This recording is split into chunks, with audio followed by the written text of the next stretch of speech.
Iran में जश्न की तस्वीर देखी। ईरान कह रहा है आजादी मिलने तक हम फिलिस्तीन के लड़ाकों के साथ हैं। पाकिस्तान कह रहा है फिलिस्तीनियों पर क्रूरता की निंदा के बिना शांति नहीं है।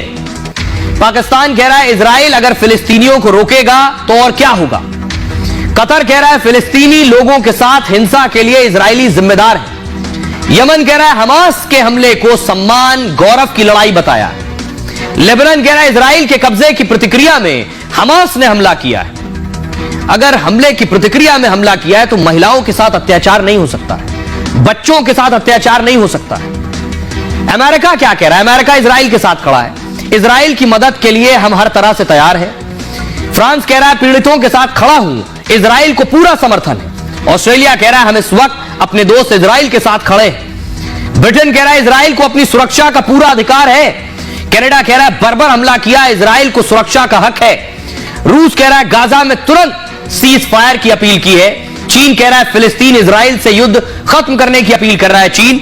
इस तरह से हमारे साथ रविंदर सचदेव साहब जुड़ रहे हैं जो कि विदेश मामलों के जानकार हैं। वो बता रहे हैं कि दुनिया खेमों में जो बट गई है, इससे आप क्या समझते हैं? अब आपको बताऊं कि कितना नुकसान हुआ है दोनों तरफ। बहुत से लोग बंधक हैं, भारत का भी नुकसान हुआ है। 600 इजराइल में 600 से ज्यादा मौतें इजराइल की तरफ अकेले हो गई हैं।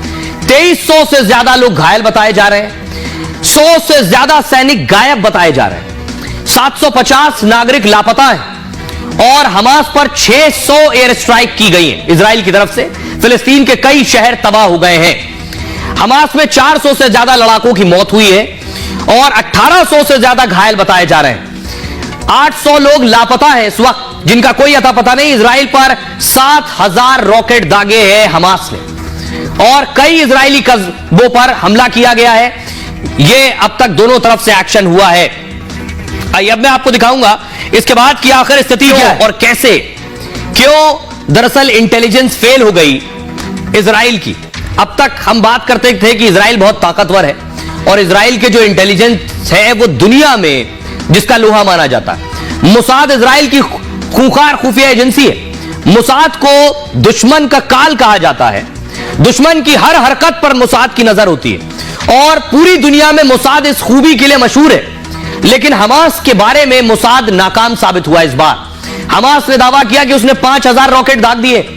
ऐसे में इतने रॉकेट आखिर हमास के पास आए कहां से, पहली बात है। इतने बड़े हथियारों का जखीरा और खेप कैसे गाजा में इकट्ठा हो गया और इजराइल को पता तक नहीं चला? मोसाद जैसी एजेंसी तक यह सूचना क्यों नहीं पहुंची? फिलिस्तीन में मोसाद के जासूस काम कर रहे हैं और लेकिन हमास की घुसपैठ का इनपुट नहीं मिला। हमास के आतंकी घुसकर इजराइल में हमला कर रहे हैं। सैकड़ों की संख्या में इजरायलियों को मार दिया गया और हमास इजराइल में स्थिति हमेशा तनावपूर्ण रहती है, लेकिन इजरायली फोर्स हमला नाकाम नहीं कर पाई, हमेशा नाकाम कर लेती है। इजराइल का जो आयरन डोम है वो नाकाम साबित हुआ। ऐसे में इजरायली फौज को लेकर भी सवाल उठता है। गाजा में लंबे समय तक हमले की प्लानिंग चलती रही, इजराइल को पता नहीं चला। इस दौरान हमले के प्लान पर बातचीत भी हुई होगी, इंटरसेप्ट नहीं हुआ एक भी कॉल, लेकिन इजरायली सेना को कोई इनपुट नहीं मिला। इजराइल का कम्युनिकेशन इंटेलिजेंस पूरी तरह से फेल साबित हुआ है। गाजा की तरफ से लगातार हमास की हलचल होती रही, लेकिन इजरायली सेना के पास कोई जानकारी नहीं पहुंची। सीमा पर कैमरे लगे, दूसरी इंटेलिजेंस सब फेल साबित हुई, इस अटैक ने बताया। सुनिए जरा क्या कुछ कह रहे हैं कर्नल शैलेंद्र, जो बता रहे हैं कि आखिर क्यों और कैसे फेल हो गया इजराइल का खुफिया तंत्र। मोसाद की 99% जो इंटेलिजेंस है वो इलेक्ट्रॉनिक बेस्ड है, मतलब टेक्नोलॉजी बेस्ड है।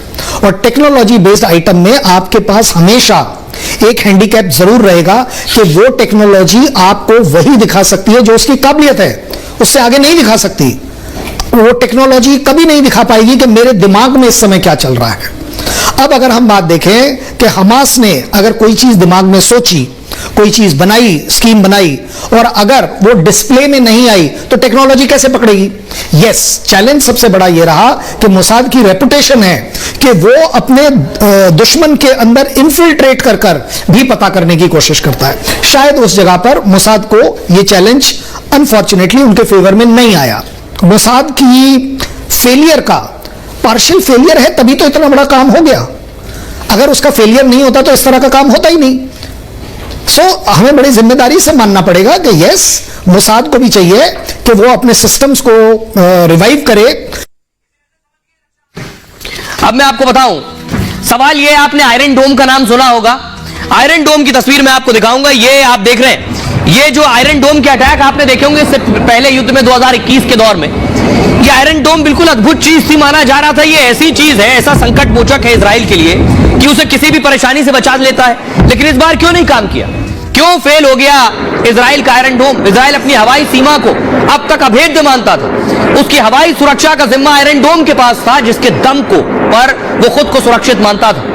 दरअसल आयरन डोम मजबूत एयर डिफेंस सिस्टम है, मतलब आयरन डोम हवा में ही दुश्मन का खात्मा करता है। आयरन डोम 3 हिस्से होते हैं इसके, एक रडार लॉन्चर और कमांड। रडार से तय होता है कि आसमान में जो वस्तु दिख रही है वो खतरा तो नहीं है, मतलब रॉकेट या मिसाइल हमले को रडार फौरन पकड़ लेता है। इसके बाद आयरन डोम का लॉन्चर काम करने लगता है फौरन।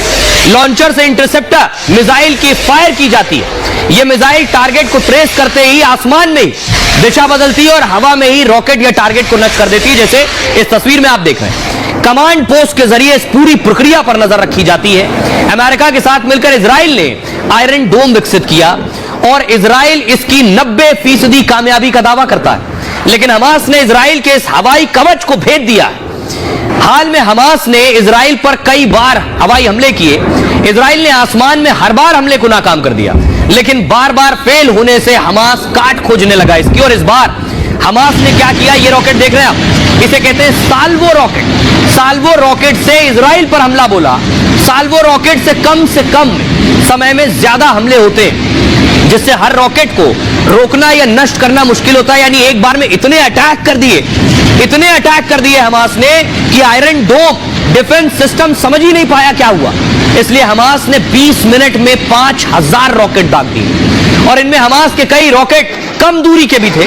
आयरन डोम का रडार जब तक सभी रॉकेट का पता करता, कुछ रॉकेट इजराइल में तबाही मचा चुके थे। यह है बड़ी वजह।